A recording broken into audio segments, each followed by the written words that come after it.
Well, howdy. Nearly Senior Citizen here. Greetings, boys, girls, and all of our non-binary friends, and welcome to this, a brand new day. Hokey SMOKES, a brand new day wherein we are, all of us, hopefully metabolizing. Now, if you are metabolizing and watching, welcome. Greetings, welcome to our universe. Thumbs up for that. But otherwise, yay, it's good to metabolize. It's good to be alive. And, there's always times when it's not fun. But on the whole, I much prefer metabolizing. So, it's a good thing.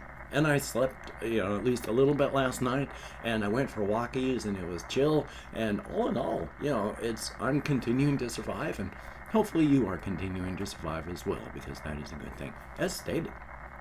And of course, just real quick for the YouTube algorithms, hey, if you could toss me a like if you like what you see and hear, that would be awesome. If you could subscribe to the channel if you haven't and you like what you hear and see, that too would be cool. I love comments. I do my very best to answer as many as I can. I read them all and I thumbs up each one I do, so that'd be cool if you could. And I do want to thank each and every one of my Patreon patrons. These beautiful and awesome people literally help to keep me alive, and that is appreciated.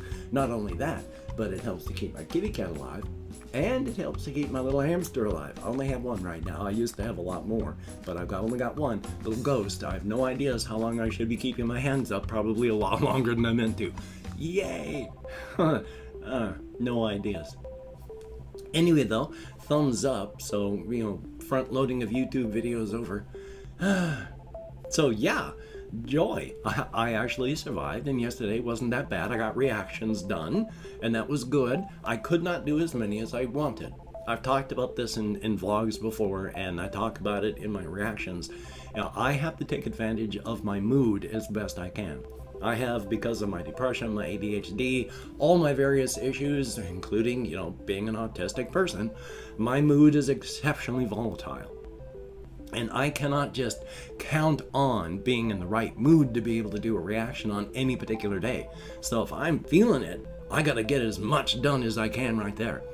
I lined up six, 1, 2, 3, 4, 5, 6 songs, no, 8 songs yesterday, and got through 6 of them, and then started up the 7th, and I was just not feeling it anymore. I mean, it was the sort of song that as it started, I was enjoying it, but I was not feeling it. So it stopped at 6, which is fine, because there are days when I don't feel it at all. This past, 2 weeks I've been sick. Well, I wasn't 2 weeks sick, but, the time I've been sick has been, So I did what I could, and that was good. Really quick, I want to talk about how I think it's cool that I am being recommended, I have to glue my dentures in, and so they include spirit gum in it to help glue your dentures to the inside of your mouth, and so I get this thick, oily stuff that leaks all around because oil doesn't mix with water. Yay. But still, I've been discovering all sorts of new genres to me. Somebody in comments had suggested something by a person/group called Merzbow, MERZBOW. Never heard of them.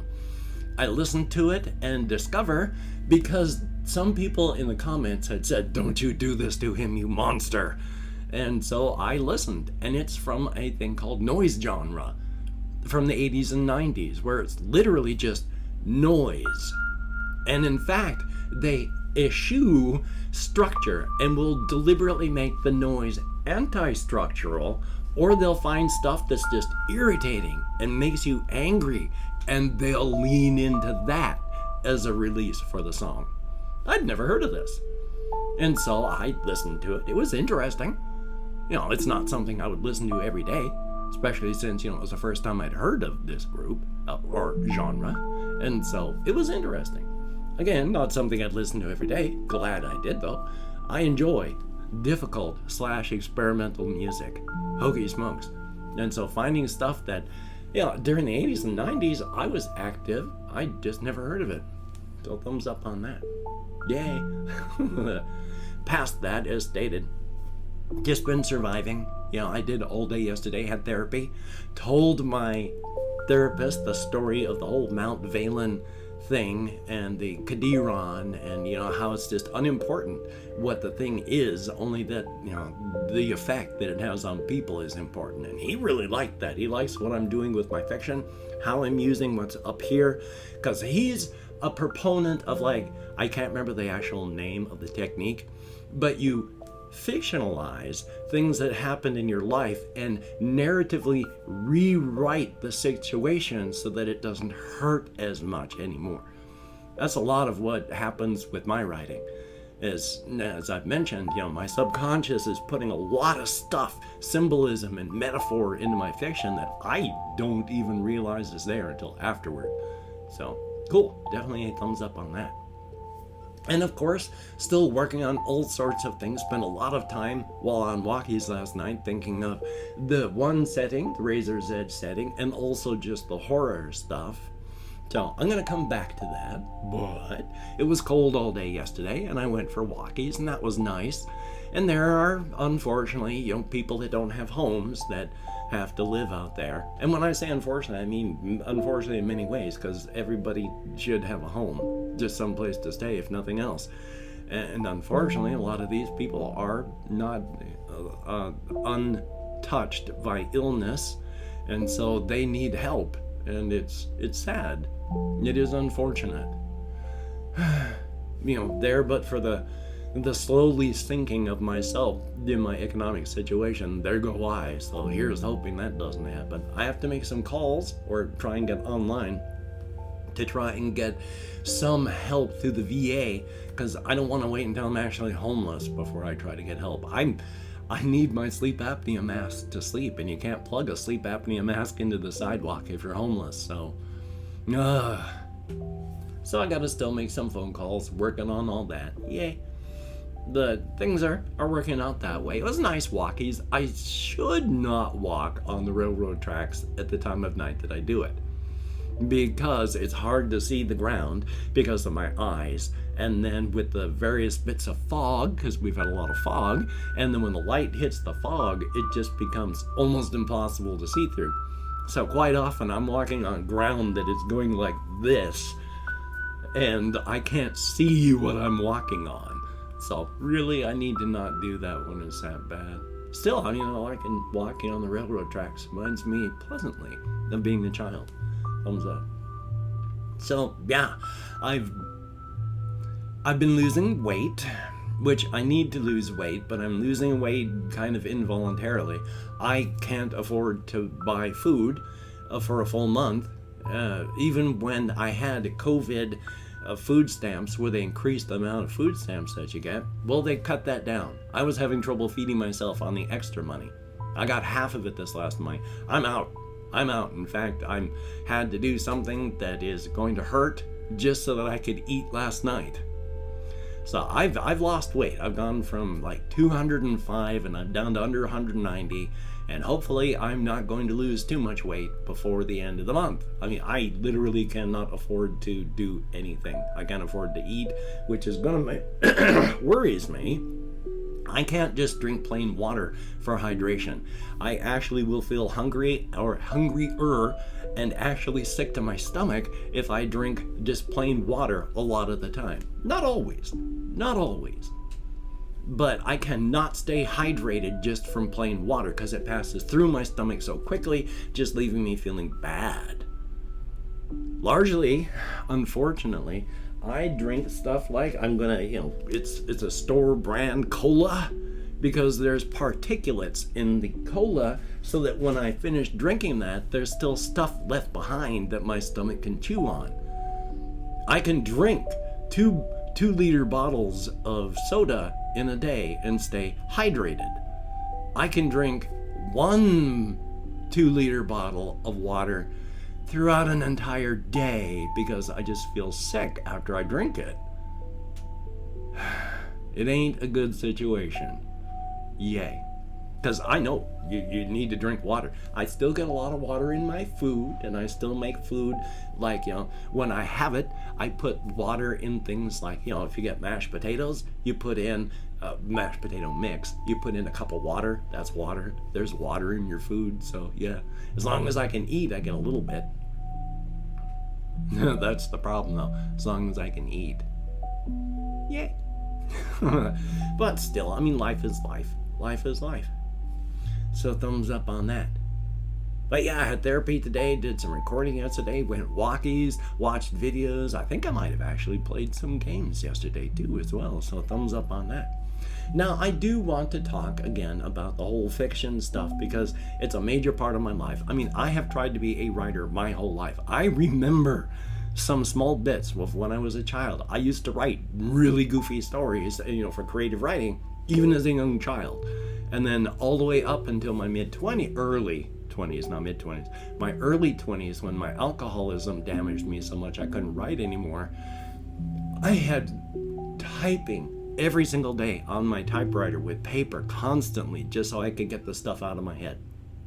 I have wanted to be a writer my whole life. It is just in my alcoholism and my ADHD that has stopped me. So right now, I'm still working on this stuff in the hopes that I can get it done, which is one of the reasons I enjoy working on this stuff so much. I have ideas, I just don't know how to get them out properly most of the time. So, taking a check on here, one of the things that I wanted to talk about with the whole razor's edge and inside thing is, I don't talk about this a lot because I don't think about it a lot, but it actually makes sense.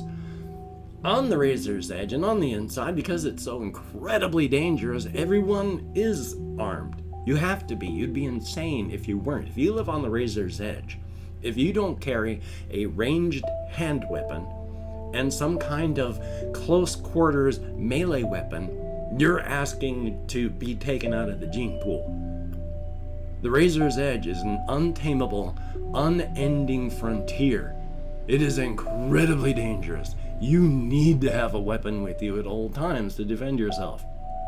There are two places on the razor's edge where people do not always keep themselves armed and ready, and that is within the city of Tonasket, and even at that, most people carry some form of melee weapon, whether it be like a short sword, or a machete, or a long knife, or a club, a mace, something that you can protect yourself with close quarters in case you need to protect yourself close quarters. And then of course, inside the city, law enforcement and all that uses the ranged hand weapon damage. But a lot of people don't, and there are only a very few that don't wear any weapon at all in the city of Tonasket. The other place on the razor's edge that you would not be weapon carrying all the time is in Apple Rock. And in fact, there are some people that just never carry any weapon at all. A larger number that just carry a melee weapon, and then a smaller number, but still substantial compared, that wear both. Because it's dangerous on the razor's edge. Now on the inside, it is dangerous, but not as. If you're outside on the inside, yeah, you need to have something with you. You need to have a melee weapon or some kind of ranged weapon, and then hopefully carry a knife with you too. But if you live in, say, the Crimson Kingdom, with its population of like nearly 20 million, high technological, a fair number of people that live within the Crimson Kingdom don't wear any weaponry at all. There's a stabilization effect. There is all sorts of things that just make it safe. You don't have to carry a weapon. There are those that still carry the melee weaponry, and there are a smaller number who only carry the just a ranged weapon, and a tinier number who refuse to not carry any weapon at all. Now, I have figured that there's one person, because I like to hear my characters talk out their stuff so I can figure out what they're doing. They tell me. The sort of people that carry weaponry in the Crimson Kingdom are not arrogant jerks about it. They're not like in America where people are so afraid they carry guns to Walmart so that they can intimidate you because they're frightened. It's not like that. On the razor's edge, you get the people, well, on the inside, like in the Crimson Kingdom, they wear their weaponry because, like the one fellow says, I'm 36 years old. There's only been 3 times in my life, during my 36 years of life, that if I had not been carrying my weaponry, if I had not kept up my practice, I and the people around me would just be so much meat inside of the belly of another beast. It has only been 3 times, in my 36 years of life, but because I had carrying this weaponry and because I practiced, we are all still alive. I willingly carry the burden of carrying my weaponry and making sure that I know how to use it so that the people around me who wish to live in a world where it's safe to go without weaponry can do so. I will willingly carry the burden so that others do not have to live like me. And I've opened up 24 hours worth of comments in my community tab, and oh boy, there are very few people who left me comments in the past 24 hours. But it's more than zero, so thank you very much. If I mispronounce a username, no disrespect is intended, and though I count in American Sign Language, I still get lost. That'll get lost this time. I don't even know if I have 5 comments. We'll find out. Let me call up my Chrome here. We have what pop? DAWT POP. Thumbs up, thank you. Confused Owl 29. Oh, there will be. There's money and there's power, and well, who's in charge in the U.S.? They worship death at the top. MNE DFW. Thumbs up and thank you. Ben B. Greatly appreciated. SAFOUAN WD Gaster. Thumbs up and thank you. And there we go. 5 people who left me comments in the past 24 hours. Again, more than zero, so thank you all so very, very much. It is appreciated to no end. Excuse me. And of course, I don't know what device you're watching this on, so I don't know where the video description is, but if you could check out my various links, I have all of my various channels, and then I have Twitter, Facebook, Patreon, and again, I do wish to thank my Patreon patrons. These beautiful and awesome people are literally beautiful and awesome. I mean, honestly, even though I cannot eat now until like the 3rd of next month, the fact remains that I've had food up to this point because of these people. Thank you so very much. And pain medication, and my pets are alive. And I have no idea how long I need to keep my hand up in the air, but my wrists are sore, so yay. But still, thank you, each and every one of you. And of course, if you'd like to help me out without becoming a patron, I do have a PayPal link wherever the video description is, and there's also an Amazon wishlist link with stuff like cat food and plushies. You can check that out, that'd be awesome. Now, of course, do not feel obligated or entitled.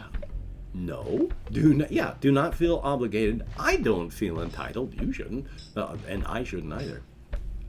Because I have forgotten where it goes. No, I take all good wishes, even if nobody does anything, and I deposit them in the bank of my heart, even if nobody does anything.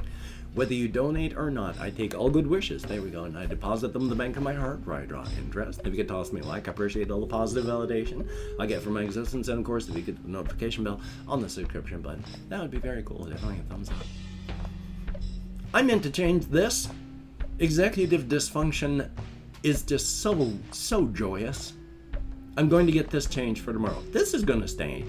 This is going to change. Whether it's going to be a goofy picture or something profound, who knows? We shall see.